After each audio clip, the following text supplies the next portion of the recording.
Bonsoir tout le monde, Om Shanti, bienvenue. Alors on dirait, la formule dirait content de vous voir ce soir, puisque le sujet est justement à savoir est-ce qu'on est toujours content? Toujours content? Pas trop, parce que je comprends pas. Tu commences à 7 heures. Ah là je vous ai perturbé, hein. On vient de commencer là. Et c'est quelque chose de nouveau. On va faire quelque chose de nouveau. Ce qu'on veut essayer c'est... Non, il n'y a pas de email. C'était par la pensée. Mais je voulais savoir si ça marchait bien, la communication juste par la pensée et non plus par le... Parce qu'email, c'est archaïque, ça, c'est vieux. La nouvelle méthode, c'est par 100 mails, tu sais, c'est juste par la pensée. Mais je vais améliorer ma technique parce que je vois que ça n'a pas marché. Hein. Mais je ne savais pas que vous alliez venir ce soir. Je ne sais pas si on venait de commencer. Ah oui, juste à l'heure. Ah bon, ça marche. Ce que je me disais souvent, c'est que le mercredi soir de 7h à 7h30, la méditation est plus ou moins... ça flotte un peu, tout le monde, on regarde les gens arriver, on attend. C'est pas... alors je me suis dit, on va commencer un peu plus tôt. Enfin, je vais essayer ça pendant quelques semaines, voir si tout le monde aime bien. On va commencer un peu plus tôt, mais j'aimerais toujours donner la priorité à des longues méditations à la fin. Donc la longue méditation va se faire après.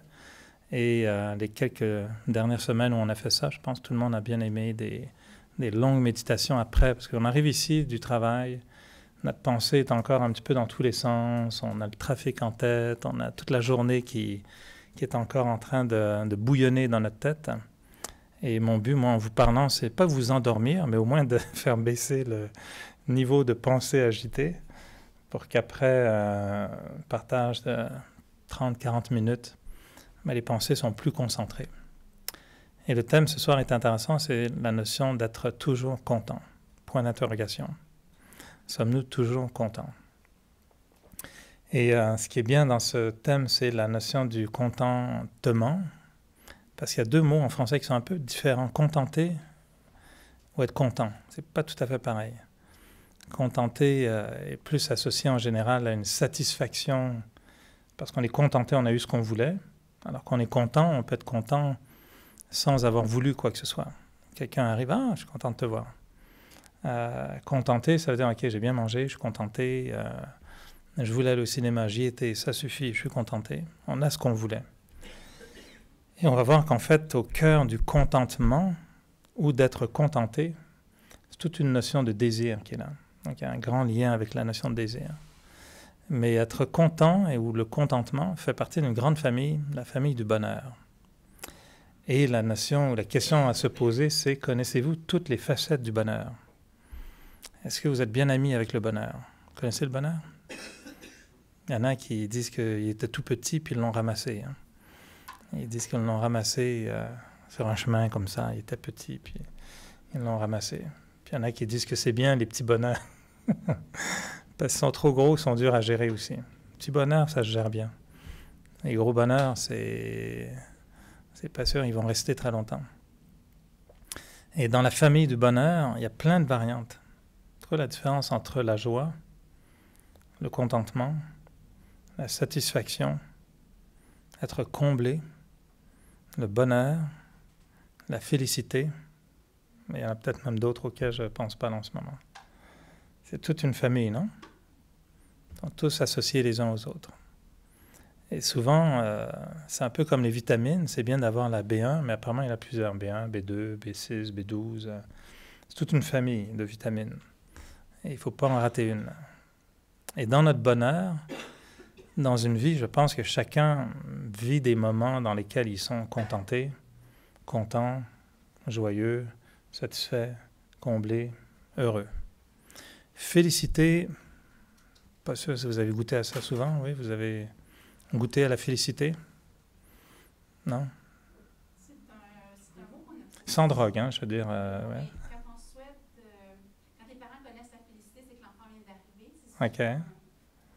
Il y a cette notion-là de féliciter quand l'enfant vient d'arriver. Ouais. C'est un bonheur assez particulier, la félicité, non? Une forme d'ivresse. Alors, donc, est-ce qu'on est toujours content? Non? OK, bon, c'est clair. Est-ce qu'il y en a qui sont toujours contents? Non, Ça n'existe pas. non. Parfois. Parfois, ben, Bah oui, pas toujours. pas toujours comme ça. Non. On est durement ramené ça à terre. C'est dire toujours, Hmm. c'est jamais. Toujours, c'est jamais. C'est dur hein, d'être toujours. Alors, est-ce que si on n'est pas toujours content, qu'est-ce qu'on pourrait essayer de viser le plus longtemps possible? Le plus souvent possible? Peut-être déjà ça améliorerait aussi ça améliorerait peut-être la relation qu'on a avec ce contentement. En fait, être contenté, c'est un départ. Être content, c'est une autre dimension. Et est-ce que le contentement, selon vous, vient avant ou après le bonheur? Est-ce qu'on est d'abord heureux puis on est content, ou est-ce qu'on est content puis éventuellement on est heureux? Avant, après, avant, après, avant, après. Ok. Qui est plus gros, le bonheur ou le contentement? Soit contenté pour être heureux. Ouais. Qui est plus gros, le contentement ou le bonheur? Bonheur, ça s'achète au kilo. Ouais. Non, ça s'achète au mètre, pas au kilo. Parce que quand on est un maître, on est très contenté et on est très heureux. Un maître, M-A-I-T-R-E, quoi. Si on est un maître. Des fois, on dit, est-ce que tu es un maître de toi? Non, moi, je suis un millimètre seulement. C'est un petit mètre de soi. Le bonheur donne le sentiment d'être plus gros, non?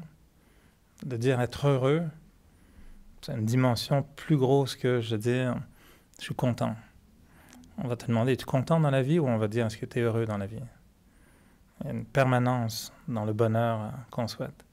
Contentement, souvent, c'est un état très relatif, passager, qui vient avec comment dire, je suis content de te voir, je suis très content, je viens d'apprendre quelque chose. Si on dit, tiens, une personne va venir me voir, on aura tendance à dire, ça me fait vraiment plaisir, je suis vraiment très content que tu viennes. On n'irait pas souvent à dire, là, je suis vraiment heureux. On pourrait, mais souvent, c'est d'abord le contentement, puis éventuellement, après que la personne soit là, on vérifie si on est vraiment content. Puis si oui, après, on dit, j'étais vraiment heureux que tu sois venu. On vérifie avant. Alors, le contentement, parce qu'être content et le contentement et être contenté, pour moi, c'est trois choses différentes. C'est trois dosages différents, qui sont aussi différents que de mettre aucune cuillerée à sucre dans un thé, une cuillerée à sucre ou 2 cuillerées à sucre. Ça dépend comment vous aimez ça sucré. Des fois, c'est trop. Il y a des choses qui font en sorte qu'on est juste contenté. D'autres choses qui vont faire qu'on est vraiment content. Et des choses qui vont faire en sorte qu'on atteint vraiment le contentement. Est-ce que vous trouvez que c'est ça, qu'il y a une différence entre les trois mots là? Ils ont sûrement été inventés pour une raison, ces trois mots. Pour décrire un état d'être un petit peu différent. Est-ce que vous êtes d'accord avec la notion que c'est différent ou c'est pareil? Être contenté, être content, ouais, dans le contentement. C'est trois états d'être un petit peu différents. Et si on joue avec, c'est de la sémantique, chacun peut le définir un petit peu différemment. Si on traduit en espagnol, alors là, je ne sais pas où est-ce qu'on s'en va. En anglais, eux, c'est tellement carré leur truc, on ne sait pas trop non plus. Contented, content, contentment. Il y a ça aussi en anglais. C'est des nuances. Mais pour moi, tout est relié à la notion du désir. Qu'est-ce qu'on a réussi à combler comme désir? Il y a des désirs physiques, il y a des désirs affectifs, il y a des désirs philosophiques, il y a des désirs pécuniers, toutes sortes de désirs. Et chaque désir comblé ne va pas procurer le même contentement. Si on veut réussir dans la vie et qu'on réussit, ça va être un contentement qui est très près du bonheur, quoi. Si on veut une crème glacée à 4 heures, puis qu'on a une crème glacée, contentement paraît très gros comme mot pour une crème glacée. Je veux dire, ça fait... Le mot, il est trop rouge, je trouve, pour la petite crème glacée. Être contenté, ça va très bien pour une crème glacée. Dire, je suis content, j'ai de la crème glacée, ok, puis l'autre va dire, calme-toi, c'est juste une crème glacée. Non, il y a un dosage.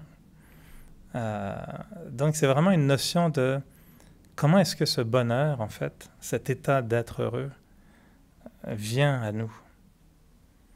Et là, on se parle en tant qu'être humain, en tant qu'être physique, mais si on va dans l'âme, puis qu'on essaye d'imaginer en ce moment qu'on ne se parle plus en tant que juste Eric parle à d'autres êtres humains, mais imaginez qu'on parle à l'âme. Imaginez qu'on se dise, c'est moi l'âme qui maintenant vais me préoccuper de ma notion de bonheur. Quelle différence entre moi, Eric, je suis heureux, ou moi, l'âme, je suis heureuse? Est-ce qu'il y a une différence selon vous? Trop compliqué. Trop compliqué? Bonheur humain, bonheur spirituel. Et là où il y a une différence énorme, c'est que quand on dit « je suis heureux en tant qu'être humain », très souvent, c'est en relation avec qu'est-ce qui se passe autour de moi comme être humain.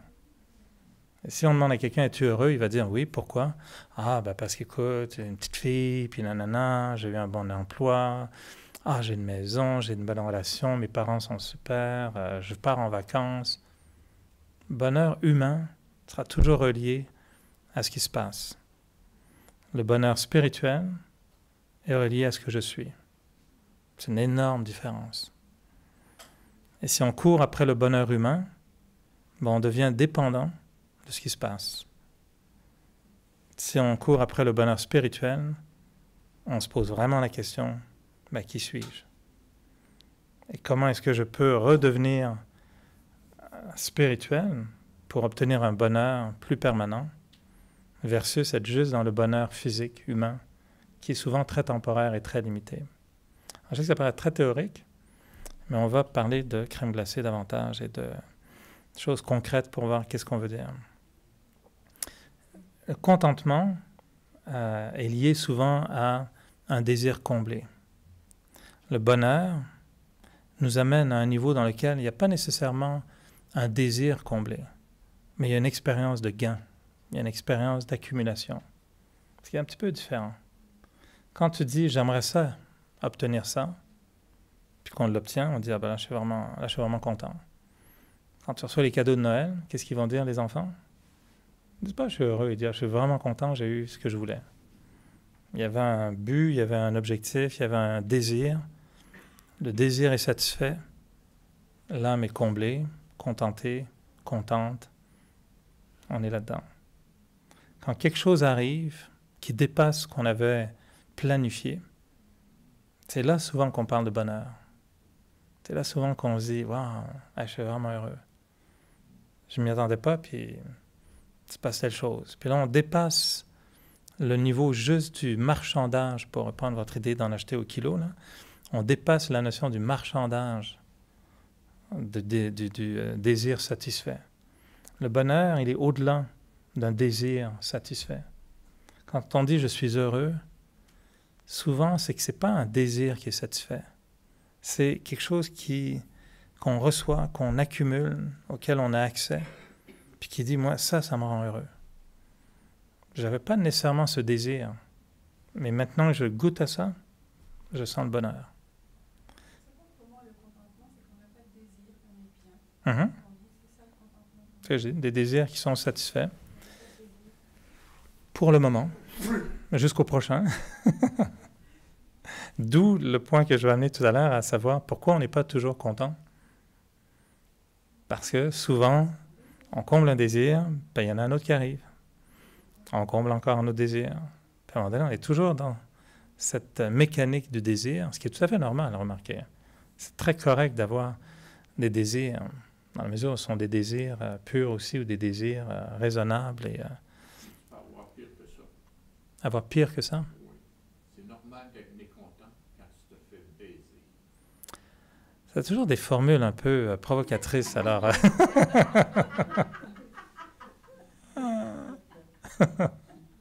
Ça réveille, mettons, c'est sûr, c'est une autre approche. Je prendrai ça comme thème la semaine prochaine, peut-être.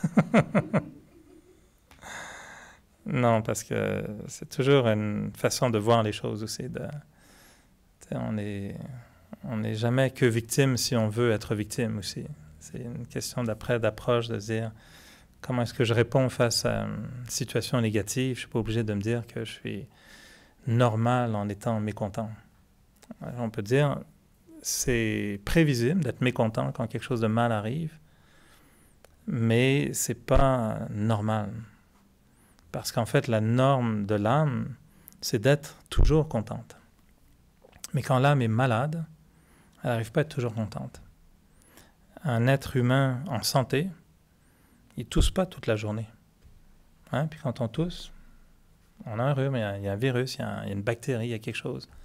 Si on est super fatigué, c'est que le corps est physiquement il est faible, il n'est pas normal.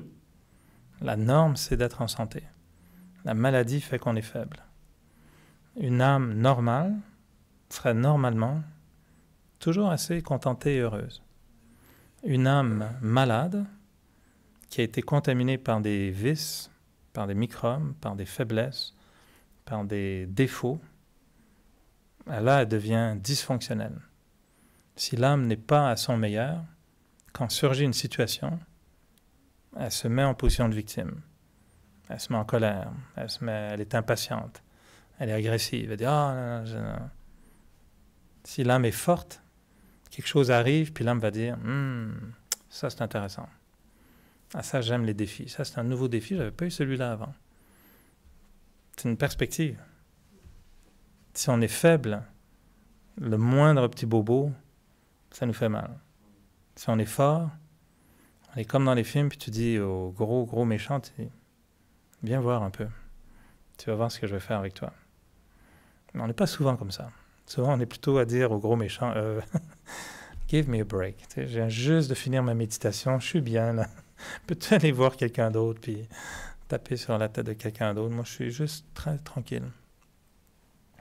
Alors, le contentement sera un état naturel, sauf que l'âme ou l'être humain est constamment dans une dynamique de désir. Puis on a toujours des désirs. Puis on veut toujours quelque chose. Ce qui est intéressant, c'est que le désir s'exprime beaucoup par... où il est lié à une expression du désir qu'on comprend vraiment, c'est les gens quand ils disent « moi, je pense ». On pourrait juste dire « je pense ». Mais souvent, on dit « moi, je ». Ça, c'est souvent le soi qui s'affirme beaucoup. Et en fait, ce n'est pas que « moi, je pense ». Mais c'est souvent beaucoup plus qui est dit derrière ça. C'est non seulement « moi, je pense », mais j'aimerais beaucoup ça que vous pensiez comme moi. J'aimerais beaucoup... Il y a toujours un désir d'être reconnu, d'être accepté, d'avoir raison. Ça, c'est des désirs très subtils. On n'aime pas se faire dire qu'on a tort. C'est pas vrai? En tant qu'humain, on n'est jamais contenté. En tant qu'humain, temporairement, je pense qu'on est contenté. De 4 à 6, de 8 à 9, très temporairement, on est contenté. C'est assez éphémère. C'est pour ça que j'amenais la notion du contentement versus le bonheur. Et là, vous allez voir où est-ce qu'on veut en venir, c'est de dire qu'en fait, chercher à être contenté, ça va être épuisant. Parce qu'on ne sera jamais vraiment contenté. Il y aura toujours un autre désir qui va surgir. Essayer de se mettre dans la peau d'une âme, en fait, ça veut dire ne plus avoir de peau, être comme une âme et viser le bonheur va faire en sorte qu'on est très facilement contenté. Parce qu'on va dire on se contente de peu. On se sent vraiment contenté avec peu. Pourquoi? Parce qu'on est heureux. Je ne sais pas si vous me voyez venir. Ou... Quand on est heureux, c'est facile d'être contenté ou d'être content. Si on n'est pas heureux, ça demande beaucoup d'efforts pour être content. Ou ça demande des petites choses. Ça devient très éphémère. Puis toutes ces petites choses qui nous rendent contents ne vont pas nous rendre heureux. C'est comme un drogué.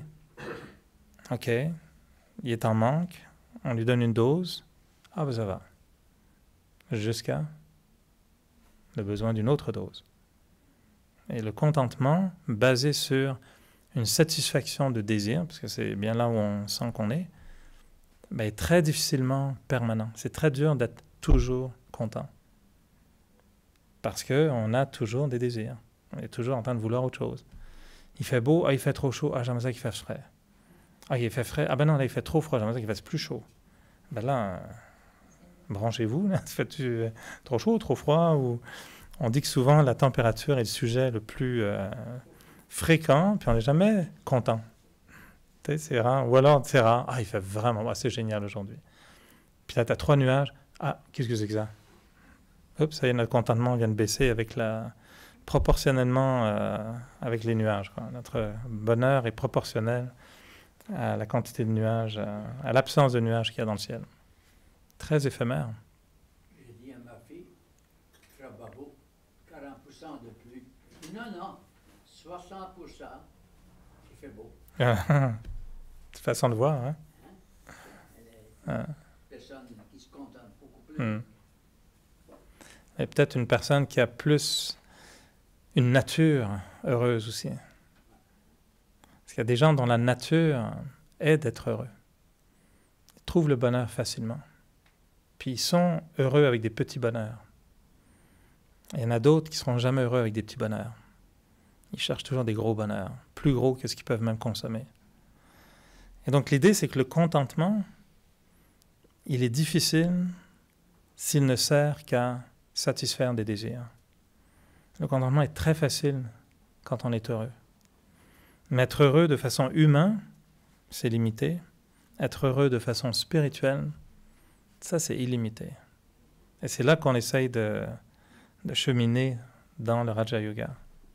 Et dans le Raja Yoga, ce qu'on veut, c'est penser comme une âme, sentir la nature de l'âme, invoquer la nature de l'âme. Et c'est là qu'on se rend compte que le bonheur de l'âme n'est pas dépendant de quoi que ce soit. L'amour de l'âme, c'est ça qui est formidable, n'est pas dépendant d'une autre personne. L'amour humain, en général, ça requiert un partenaire. À moins que vous ayez trouvé une autre façon avec le mur ou avec, je sais pas moi, peut-être maintenant avec un iPad, mais c'est pas de l'amour. En général, est-ce que je me trompe? L'amour, bon, avec maintenant on fait avec les animaux et tout, mais généralement l'amour, ressentir l'amour, implique une autre personne, non? Mais en tant qu'être spirituel, faisant l'expérience, on va le faire tout à l'heure, puis vous asseoir dans le silence, vous concentrer sur la valeur qui est l'amour, et éventuellement, ce qu'on va ressentir, c'est de l'amour, mais il n'y a personne devant. Ça, c'est très bizarre. Parce que si vous dites à quelqu'un, « Ah, j'ai ressenti vraiment beaucoup d'amour. » « Ah oui, pour qui? »« Ah non, personne.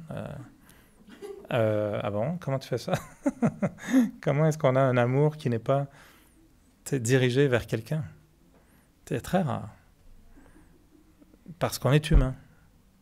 Mais si on est une âme, puis qu'on se dit, moi l'âme, je suis amour, ben là on se rend compte qu'on peut générer de l'amour, mais pas pour une personne en particulier. C'est juste la qualité de l'amour. L'expérience de l'amour, elle est enregistrée dans l'âme. On la déclenche quand on rencontre quelqu'un qui nous plaît, mais pourquoi c'est dépendant de rencontrer quelqu'un qui nous plaît? Cet amour est là, c'est une expérience. Le bonheur, c'est pareil.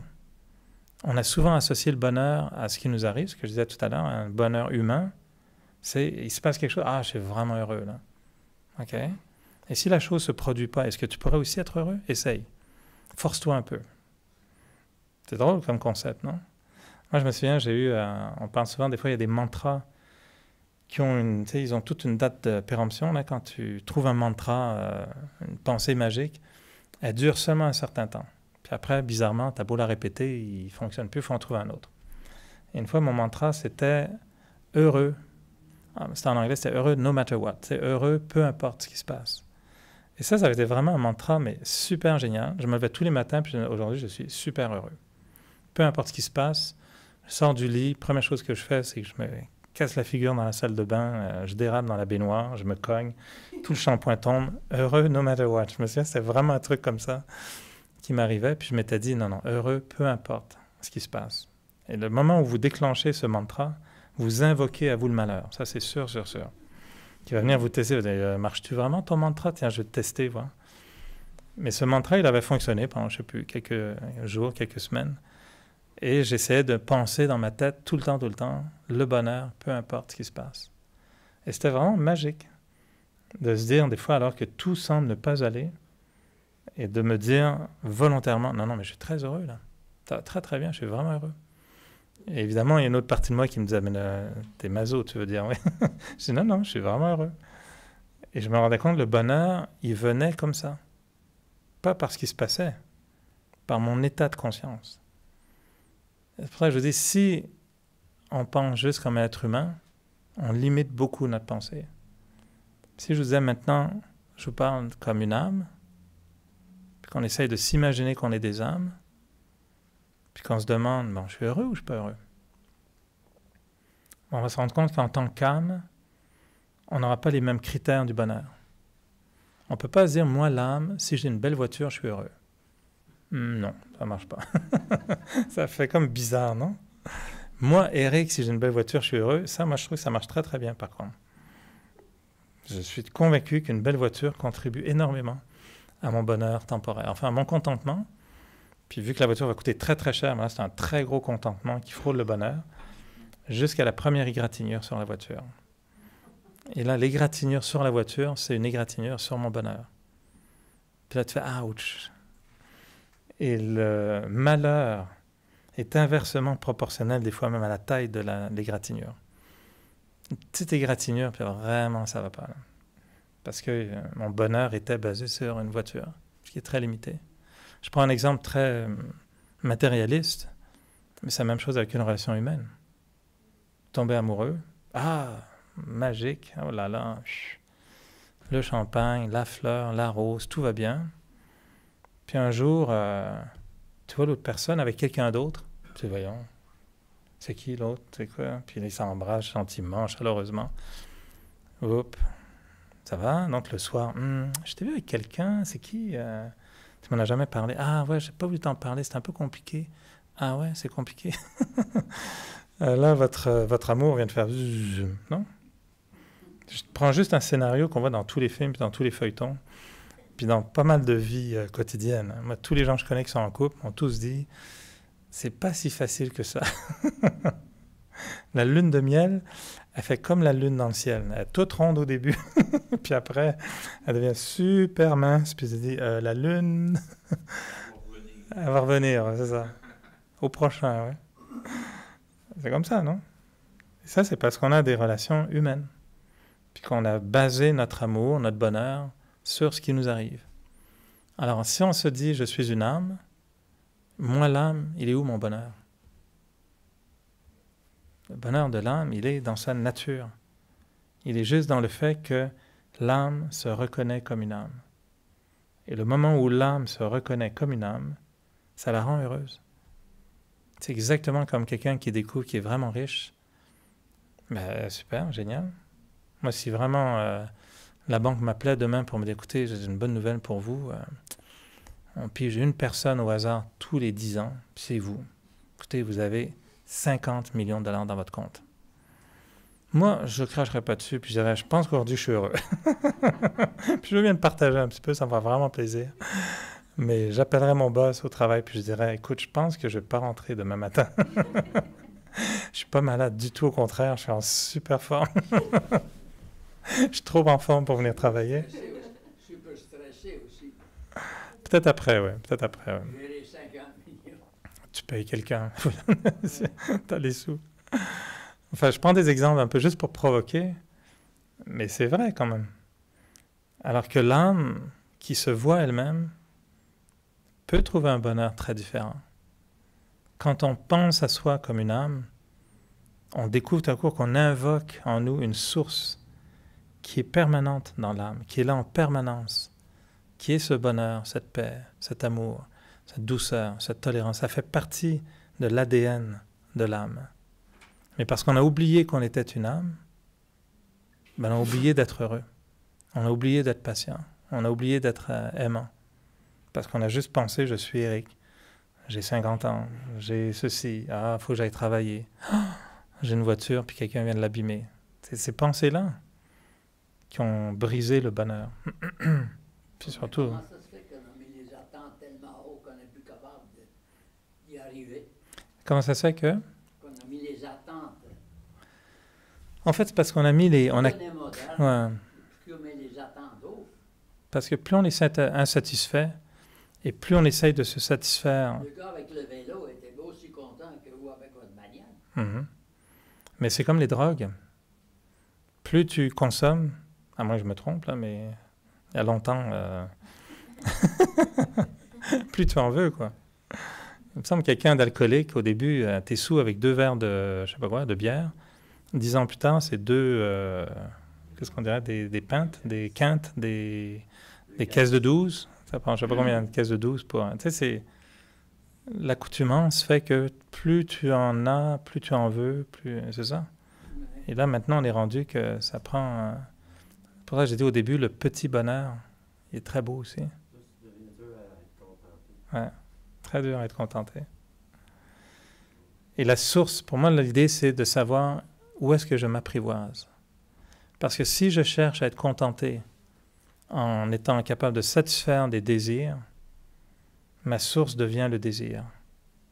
Si j'essaye d'être heureux parce que j'ai une belle relation, puis j'ai un bon travail, puis j'ai la santé, ben je conditionne mon bonheur avec des choses limitées. Où est ma source de bonheur? Où est ma source de contentement? Et ce que personnellement j'ai découvert de plus en plus dans le Raja Yoga, c'est qu'évidemment, ben, tu testes tout, hein, la voiture, la relation, la crème glacée, etc., et toutes les variantes. Puis un jour, on se rend compte que ça ne marche jamais. Ça reste limité. Par contre, la valeur de l'âme, la réalisation de l'âme, la relation avec Dieu est toujours infinie. Moi, mon expérience d'être des fois en relation avec un être qui est un océan, qui est une source constante, qui est une puissance d'amour, de bonheur, de paix, c'est beaucoup plus fiable qu'une voiture ou qu'une relation humaine même. Rien à enlever à la relation humaine, mais qui viennent compléter mon bonheur. Mais la source, ce n'est pas ça. Je peux apprécier un verre de Perrier ou un verre de, je sais pas, de quelque chose, mais ça n'a pas besoin d'être ma source principale. J'ai de l'autre source. Et si Dieu ou si la vie ou si l'âme est ma source principale, ben après c'est des extras. Avoir une belle relation humaine, ben c'est un extra, c'est un plus. Avoir une belle voiture, ben oui, c'est un extra, c'est correct. Ou avoir un beau vélo, ou avoir des bonnes chaussures, ou des bonnes chaussettes, ou une bonne plante de pied, allez-y comme vous voulez, peu importe. On peut se contenter de ce qu'on a. L'idée, c'est qu'après, tous les désirs deviennent supplémentaires, deviennent, comment je pourrais dire, c'est un bonus, c'est un plus. Mais ce n'est pas la base, ce n'est pas la source. Et donc le contentement, être contenté, ou même le bonheur, soulève la question à savoir où est-ce que je vais puiser mon bonheur. Et c'est à nous de se poser la question, combien de fois est-ce que je cherche à être heureux en regardant ce qui se passe dans ma vie?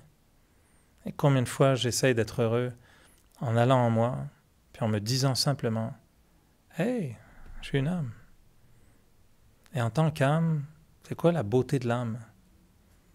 Si on se regarde comme un être physique, on ne se trouve jamais assez beau, jamais assez fort, jamais assez riche, jamais assez en santé, surtout avec le temps qui passe. Mais si on se regarde à l'intérieur comme âme, et on peut le faire dans les minutes qui suivent, dites-moi qu'en voyant l'âme, vous n'allez pas trouver ça beau. Si vous étiez capable de vraiment voir l'âme, si on avait cette capacité de vous dire, regarde, on a une nouvelle technologie, là, c'est un écran 3D hologramme, vous allez voir votre âme. Waouh, très fun, non? Et l'âme est belle, naturellement. Quand on regarde une étoile dans le ciel, avez-vous déjà trouvé ça stressant de regarder les étoiles? Moi, j'ai jamais vu quelqu'un comme ça, oh my God, c'est stressant, il y en a trop, qu'est-ce que c'est? Non, ça va. Il y a des millions d'étoiles, puis c'est très paisible. Non? Avez-vous déjà vu quelqu'un qui stresse à l'idée de regarder le ciel parce que c'est trop, c'est stressant? Normalement, ou alors il est vraiment en dépression profonde. Et tu regardes le soleil qui se lève. Tu n'avais pas peur, si? Ça vous va? Non? Le soleil qui se lève, c'est beau. C'est des natures. La nature est belle. La nature est magnifique. L'âme est naturelle. Et si on voit l'âme, tout ce qu'on va ressentir, c'est waouh, c'est ça une âme. Et l'âme, c'est le bonheur, l'âme, c'est l'amour, l'âme, c'est la paix.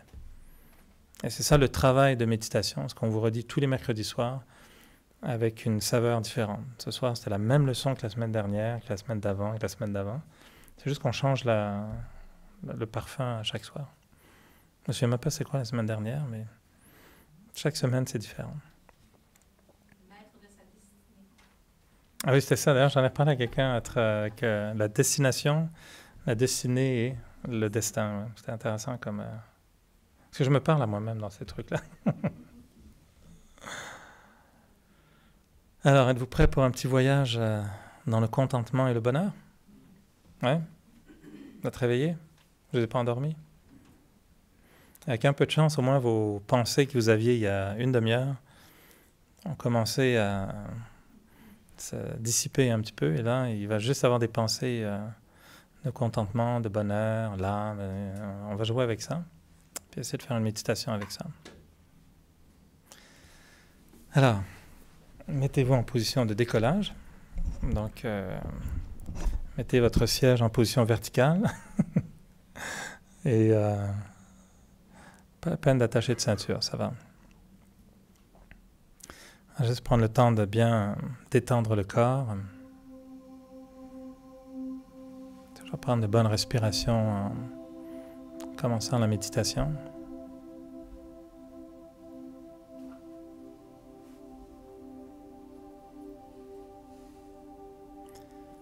Imaginez en prenant une bonne respiration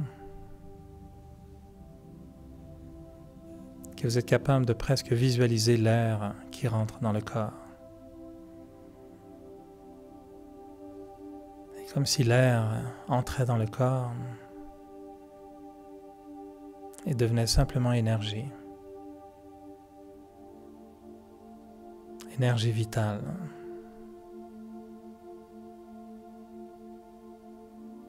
La force de la vie.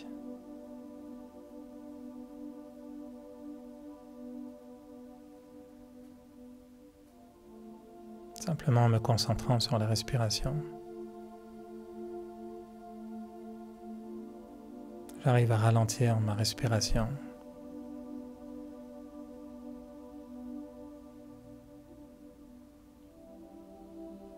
J'arrive à respirer calmement, profondément.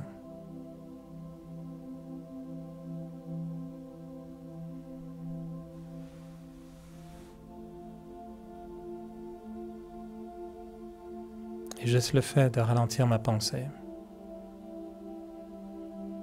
de ralentir ma respiration,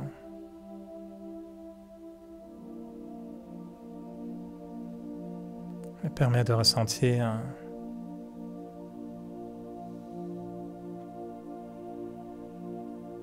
une vague d'énergie beaucoup plus calme.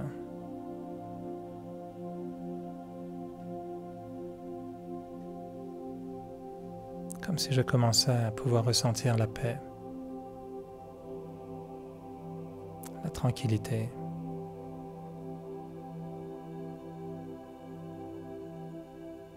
Alors je laisse le rythme des respirations diriger le rythme de mes pensées.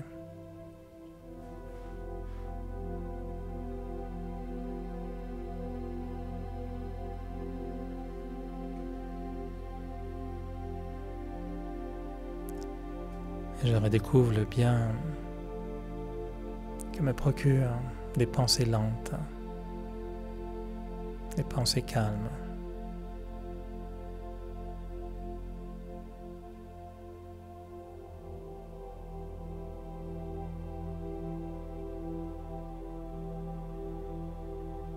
Et je fais juste attention à ralentir le rythme de mes pensées. Je prends le temps de penser.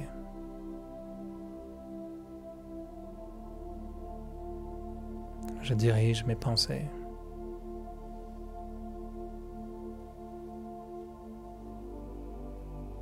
Je choisis mes pensées.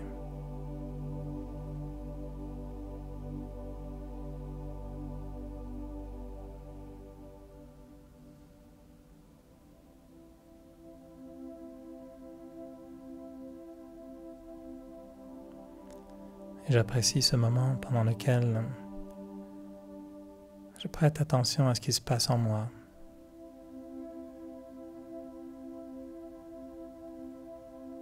Indépendamment de ce qui se passe autour de moi. Je ne regarde que ce qui est en moi. Mes pensées. Ma respiration.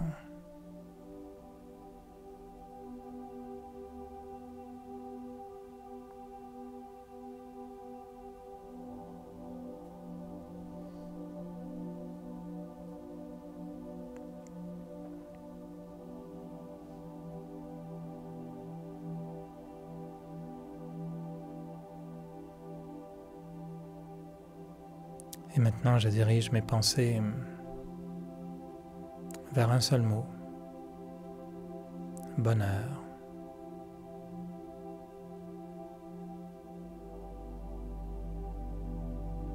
Je pense au bonheur.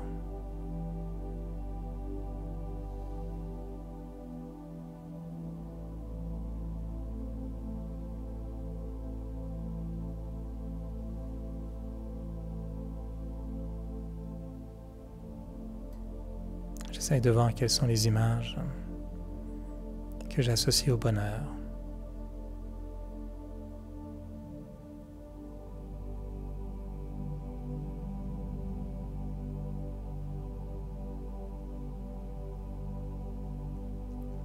Qu'est-ce qui me vient à l'esprit quand je pense au bonheur?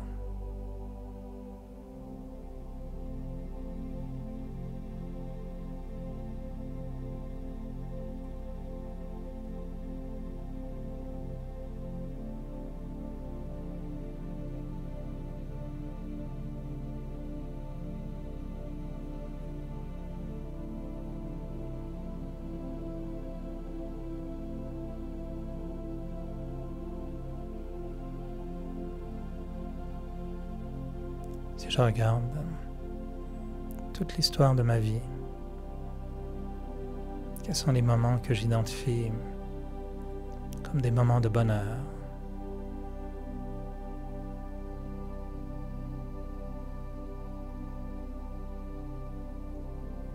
À quel moment de ma vie j'ai ressenti ce bonheur?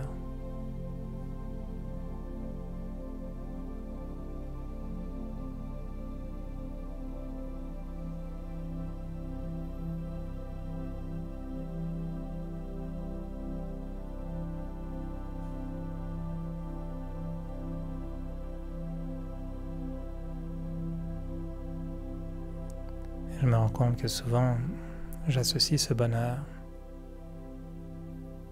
à des événements, des situations particulières de ma vie.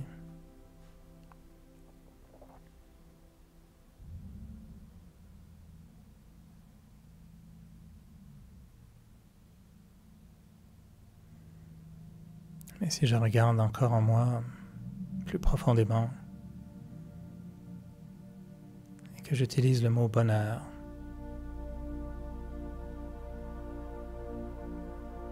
mais que je l'associe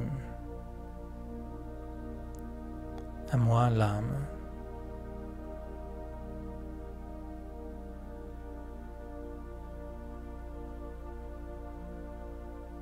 Comment est-ce que je peux ressentir le bonheur de l'âme?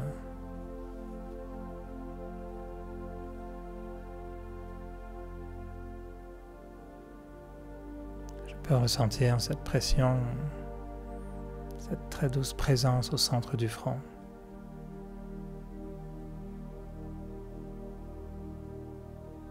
C'est là que je suis, l'âme, l'être vivant qui vit dans le corps.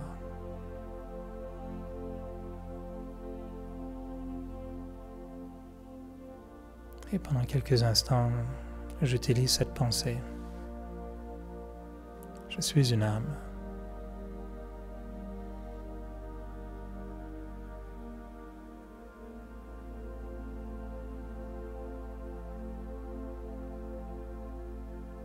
C'est moi l'âme qui vit dans le corps.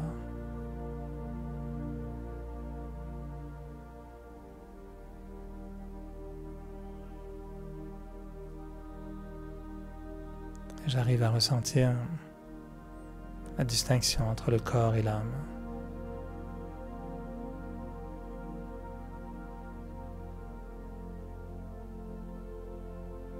Je suis une âme qui vit dans le corps.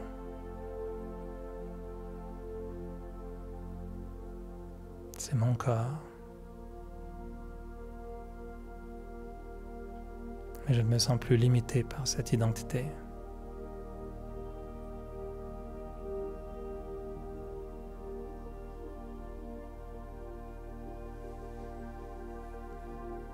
J'ai existé avant d'avoir ce corps. Et j'existerai encore, même sans corps.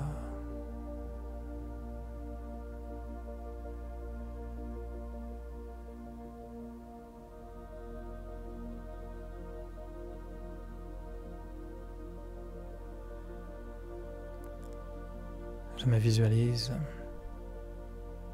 comme un être de lumière, une étincelle de lumière qui brille.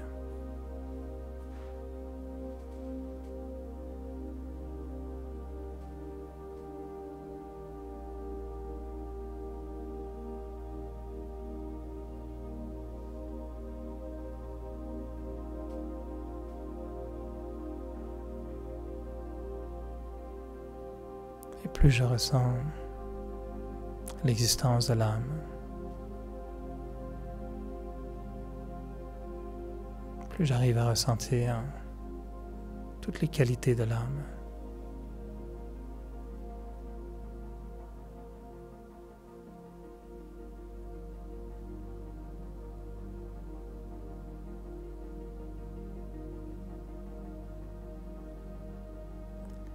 Je peux ressentir que ces qualités sont naturelles.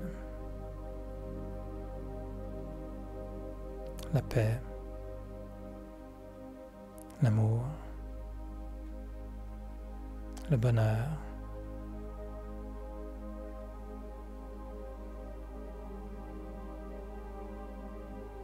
ce sont des qualités qui font partie de l'âme.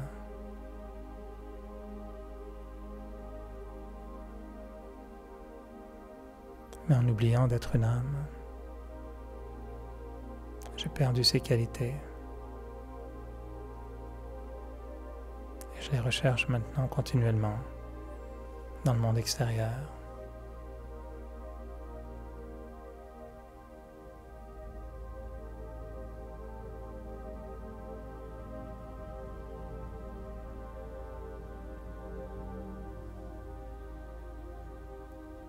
Mais en me disant que je suis une âme,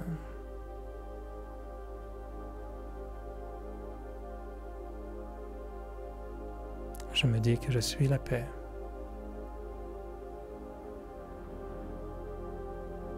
Je suis l'amour.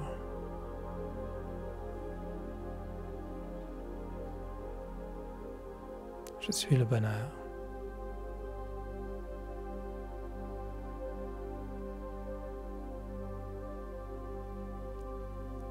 Le bonheur est en moi.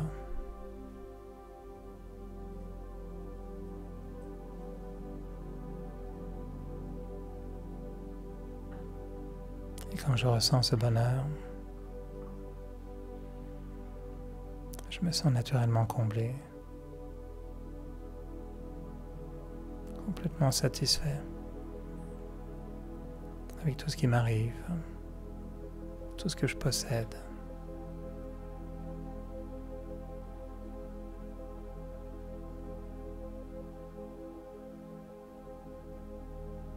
Je ne ressens plus nécessairement aucun désir.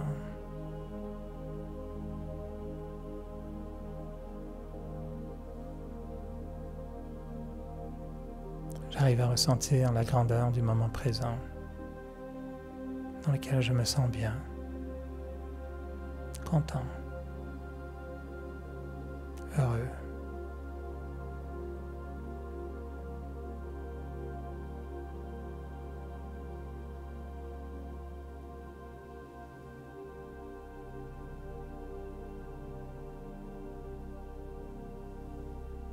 Ce bonheur intérieur, c'est le bonheur de l'âme.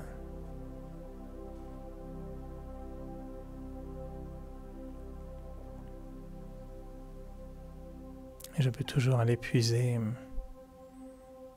à la source même du bonheur, dans l'océan du bonheur. Le soleil du bonheur.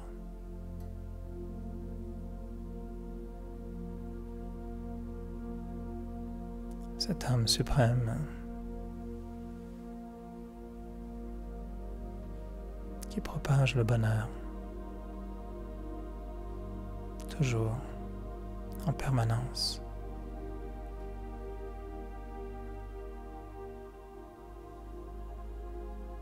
Et comme un grand soleil de bonheur, je ressens que moi, l'âme, j'enrichis mon bonheur.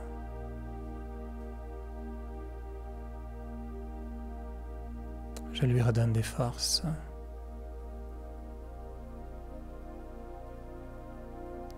Et je le prépare à affronter toutes les scènes du futur qui viendront à moi.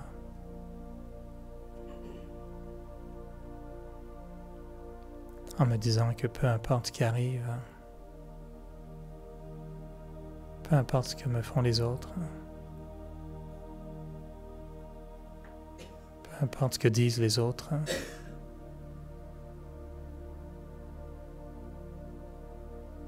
je garderai ce bonheur en le tenant par la main.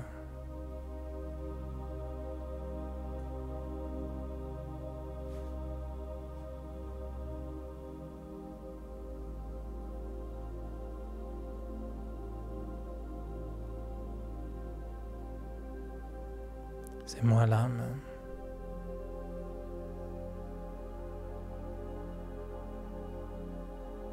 qui vit le bonheur et qui partage le bonheur.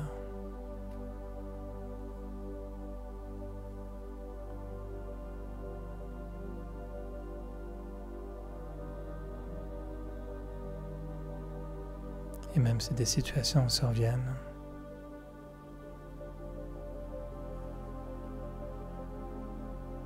je saurai que je peux retourner en moi et retrouver ce bonheur.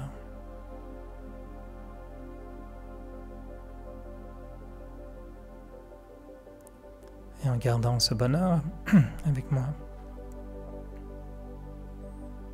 je pourrai le propager autour de moi. Je pourrai transformer les situations autour de moi.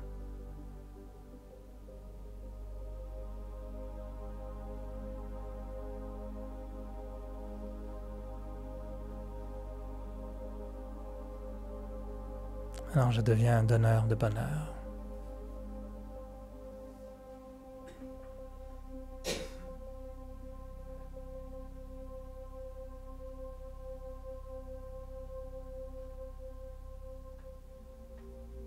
C'est moi l'âme qui me sent rempli de bonheur.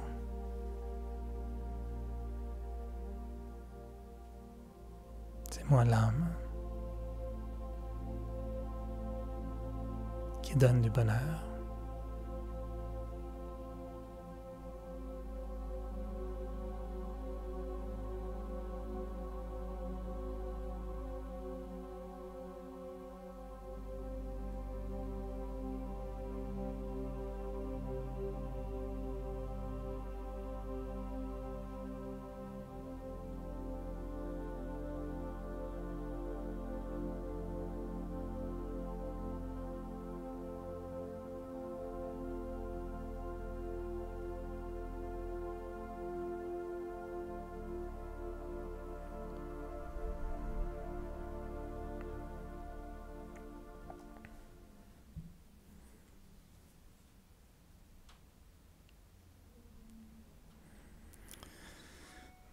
Bon.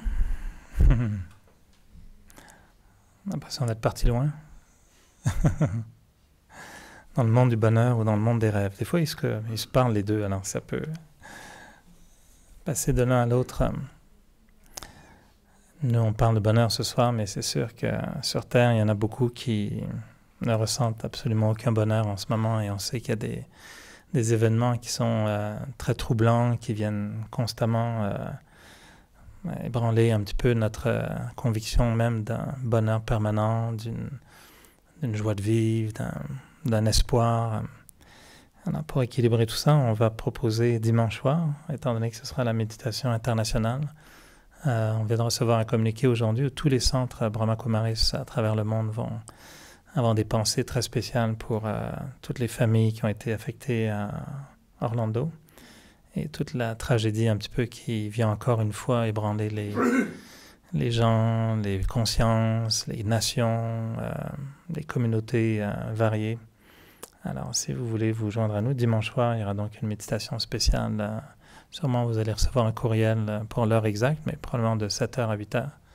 Et on aura donc des pensées spéciales pour toutes les personnes affectées par la récente tragédie.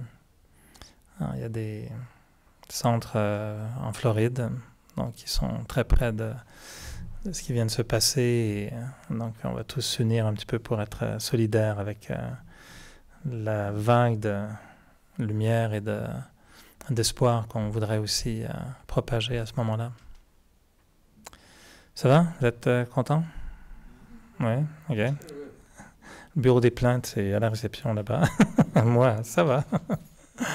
Mais en se disant des choses comme ça, je suis très conscient qu'on partage bien sûr des théories, des belles philosophies, des concepts, des idées. Mais juste de les partager, d'y penser, c'est déjà un début de pratique aussi. Et j'espère juste qu'en se mettant ce mot bonheur, contentement, 50 fois dans une soirée dans la tête, ben normalement, c'est un peu comme des chansons qu'on écoute, puis après ça continue à fredonner dans notre tête. J'espère juste que ce mot bonheur et contentement va avoir un autre sens pour les prochains jours. Puis quand quelqu'un va dire « Ah, je suis content de te voir », tu sais, « Ah, ouais, je connais le es-tu heureux? » Vous pouvez lui dire « T'es juste content ou heureux? » Donc j'espère que ça va vous faire réfléchir sur cette relation entre le contentement, le bonheur, puis surtout la notion d'être capable d'aller en soi, puis de se dire « Est-ce que je peux déclencher le bonheur, juste comme ça, tout seul? Est-ce que je peux aller puiser cette identité de bonheur, puis me dire simplement « Ben, je suis heureux. » Et après me dire « je suis heureux », ben là, je peux aller regarder ce qui se passe et dire « bon, ça va toujours mal. Hein? Ben, au moins, ça va mal, mais je me sens pas mal. Ça va mal, mais je ne suis pas mal. Et je reste quand même concentré sur le bonheur. » Il y a tout temps de bonheur. Il y a des doux bonheurs, des petits bonheurs, des bonheurs paisibles, des bonheurs discrets, des bonheurs silencieux, selon les circonstances. Évidemment, on ne saute pas de joie quand un événement se produit qui est tragique, mais on peut sentir qu'une vibration de bonheur est encore là. Ce n'est pas du bonheur par rapport à ce qui se passe, c'est du bonheur de ce que j'ai, et qu'on doit utiliser cette vibration pour propager la paix, propager l'allègement de la souffrance, etc. Alors, souhaitant d'être heureux, d'être joyeux, d'être contenté, mais de revenir mercredi prochain pour la suite des épisodes, les aventures de l'âme au sein de ce monde vraiment très bizarre. Alors, la suite la semaine prochaine vers un autre thème mystérieux qui sera dévoilé mercredi prochain. Alors, bonne semaine à tous. Et ça vous va la formule comme 8h15, vous êtes un peu plus tôt, attraper les autobus, vous pourrez manger plus tôt, dire bonsoir plus tôt aux petits-enfants. Ça va? Donc, la semaine prochaine, je vous envoie des pensées pour l'heure encore, mais ça risque d'être 7h15 encore. Alors, bonne soirée, bonne semaine.